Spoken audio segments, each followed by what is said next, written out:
press the bell icon on the YouTube app and never miss another update. करिब 10 गएको भाद्र 29 गते अर्थ मन्त्रालयको निर्णयबाट जुन तपाईको सेवा वितरण हुने गरी सेवाबाट बर्खास्त हुने गरी रिप्लेसमेन्ट हुने गरी जुन एक प्रकारको नकारात्मक निर्णय भएको थियो त्यो निर्णयलाई उल्टाएर तपाईहरुको सेवालाई निरन्तरता दिने र नेपाली कृषक दाजुभाइ दिदीबहिनीहरुको बोट छ घरमा खेतबारीमा सेवा प्रवाह गर्ने निरन्तरता कायम गर्न सफल हुनुभएको छ।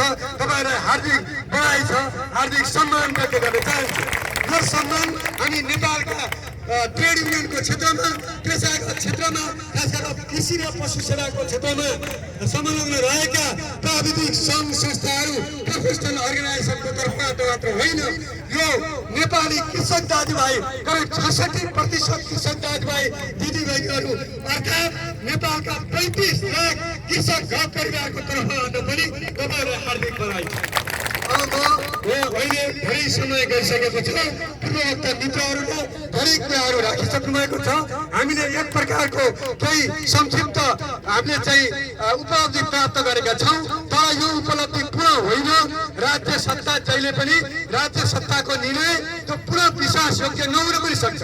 हामीले खबरदारी गर्नुपर्छ, हामी वेटिङमा बस्नुपर्छ, तर मर्यादित तरिकाले शिष्ट तरिकाले डेमोक्रेटिक एप्रोचको तरिकाले वा हाम्रा मूल्य मान्यतालाई चाहिँ हामीले कायम गर्दै हाम्रो यो आन्दोलनलाई हाम्रा पूर्ववक्ता मित्रले हाम्रो चाहिँ यो घोषणा गर्ने क्रममा भनिसक्नु भएको छ। यो आन्दोलन फिर्ता होइन, यो स्थगित हो, यो चाहिँ अगाडि बढ्छ। जब हाम्रा चाहिँ कुराहरू फेरि पुरा ढङ्गले हामीले सबै अधिकार हामीले प्राप्त गर्न खोजेका हाम्रा चाहिँ जति पनि जुन हाम्रा न्यूनतम अधिकारहरू छन्, जो हामीले प्राप्त गर्नुपर्ने अधिकारहरू छन्, त्यसको सुनिश्चितता पछि यो आन्दोलन चाहिँ पूर्ण रूपमा फिर्ता हुनेछ। र अहिले यो चाहिँ आन्दोलन तपाईहरुको अहिले चाहिँ स्थगित हो र अहिले यो चाडबाडको क्रममा यो आजको सम्झौताबाट तपाईहरु चाडबाड मनाउन जानको लागि बाटो खुलेको छ। अब यो आउँदै गरेको विजय दशमी शुभ दीपावली र छठ पर्वको सन्दर्भमा यहाँ तपाईहरुलाई चाहिँ हार्दिक शुभकामना छ। राम्रोसँग घरमा जानुहोस्, गाउँमा जानुहोस् र आज हामी अर्थ मन्त्रालय, कृषि मन्त्रालय र अरू सरकारवाला एजेन्सीहरूसँग छलफल गर्दा हाम्रा पूर्ववक्ता मित्रहरूले भनिसक्नु भएको छ कि केही हाम्रा काम कर्तव्यमाथि प्रश्न खडा गरिएको छ वा गराइएको छ, तर त्यसलाई चाहिँ हामीले चाहिँ निराकरण गर्ने गरी अब आउँदा दिनमा तपाईहरुलाई हामी के अनुरोध गर्न चाहन्छौँ भने आज हाम्रो देशमा आज चाहिँ हाम्रो देशको राष्ट्रिय अर्थतन्त्रको 30% योगदान कृषि क्षेत्रले, त्यसमा 27% योगदान पशुपालनको क्षेत्रले र मानिसको लागि चाहिने भोजनको लागि चाहिने दुध, फुल, मासु, अनाज, फलफुल र तरकारी सबै पोषण भोजनका तत्त्वहरू कृषि र पशुपालन व्यवसायबाट सम्भव छ। त्यो बिना कुनै चाहे त अमेरिकाको राष्ट्रपति चाहे डोनाल्ड ट्रम्प होस्, चाहे त नेपालको राष्ट्रपति होस्, चाहे त भारतको प्रधानमन्त्री कति महत्त्वपूर्ण गम्भीर सेवामा लाग्नुभएका तपाईँ प्राविधिक साथीहरूको सेवा अतुलनीय रहनेछ, अति महत्त्वपूर्ण छ। र हामीलाई आज अहिले हाम्रो लागि चाहिँ 10औं योजनाले परिलक्षित गरेको 91 लिटर दुध, 14 किलो मासु र तपाईँको चाहिँ 50वटा अन्डा हामीले प्राप्त गर्न सकेका छैनौँ। अहिले करिब 66 लिटर दुध, 11 किलो मासु र करिब 48वटा अन्डा मात्र प्राप्त भएको छ। अझै केही चाहिँ हामीले चाहिँ करिब 40 अरब बराबरको दुध, करिब 35 अरब बराबरको मासु र करिब 6 अरब बराबरको अन्डा हामीलाई कमी छ। यो पूर्ति गर्नको लागि यो देशको अर्थतन्त्रमा हाम्रो आपूर्ति गराउनको लागि हाम्रो सेवालाई अझ बढी विस्तार गर्नुपर्नेछ, अझ बढी गुणस्तरीय बनाउनु पर्नेछ, अझ बढी गाउँमा लैजानु पर्नेछ। र अहिले करिब हाम्रो चाहिँ सेवा क्षेत्र 20% भित्र खुम्चिएको छ। यसलाई बढाएर 30-40% पुर्याउनु पर्छ।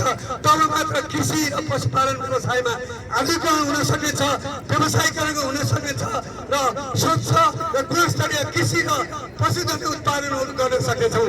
त्यसको लागि पनि हाम्रो नै त्यो ड्युटी रहनेछ, हाम्रो नै कर्तव्य रहनेछ।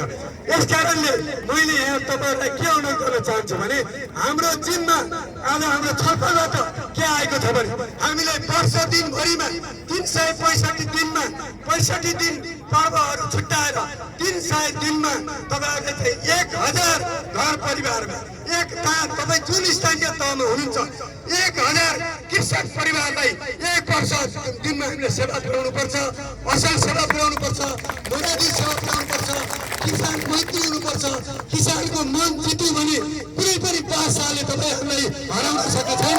त्यसकारण तपाईहरुले किसानको सेवामा, हाम्रा पशुपालक दाजुभाइ दिदीबहिनीहरूको सेवामा, हाम्रा कृषि कर्म गर्नुहुने, फलफुल व्यवसायमा लाग्नुभएका, अन्न खेतीमा लाग्नुभएका दाजुभाइ दिदीबहिनीहरूको सेवामा लाग्नको लागि, अहोरात्र खट्नको लागि र तपाईले जिम्मेवारी पूरक तरिकाले आफ्नो सेवा वहन गर्नुहुनेछ, गर्नुभएकै छ र आउने दिनमा अझ बढी त्यसलाई प्रभावकारी तरिकाले चाहिँ त्यसलाई प्रदान सेवा प्रदान गर्नुहुनेछ।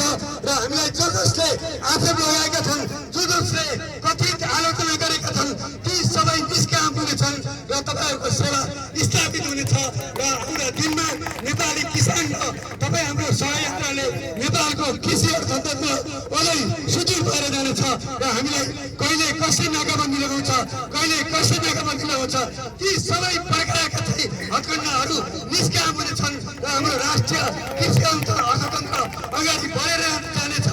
यो सबै आन्दोलनमा, यो सबै अभियानमा तपाईँ हाम्रो साथ रहनेछ र तपाईहरुको यो योगदानले यो राष्ट्रिय अर्थतन्त्रको विकासमा सहयोग पुग्नेछ।